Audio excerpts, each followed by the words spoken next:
It is deeply alarming that just yesterday the president called for Republicans, his words, to take over and nationalize voting in multiple states. That statement alone makes clear that this threat to our election security, the basic premise of our democracy, is forward-looking to 2026, into 2028, and candidly to the institutions that safeguard our democracy.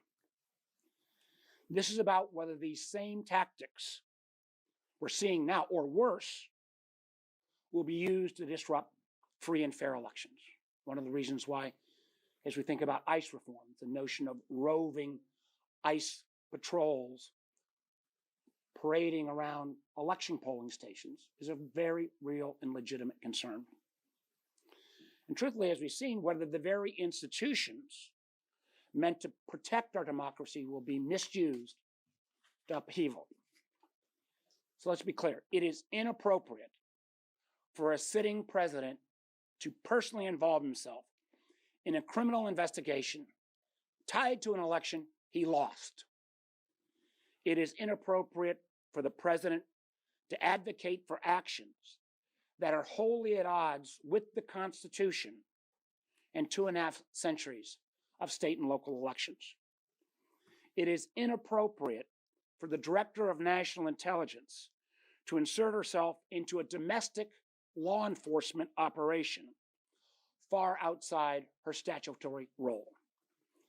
And it is profoundly inappropriate for either of them to blur the lines between intelligence, law enforcement, and partisan politics. But that is exactly what happened last week in Fulton County.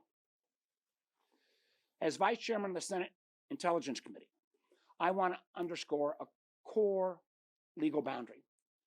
U.S. intelligence agencies are structured to operate overseas, not on domestic soil.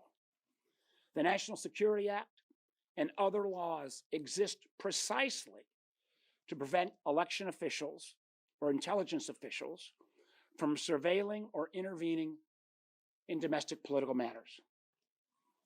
I may be the only one, well, maybe somebody else is old enough to remember that a lot of this came about because of actions of the Nixon administration back in the 60s. Those actions that literally resulted in the creation of the Oversight Committee that I now sit as chair and now vice chair.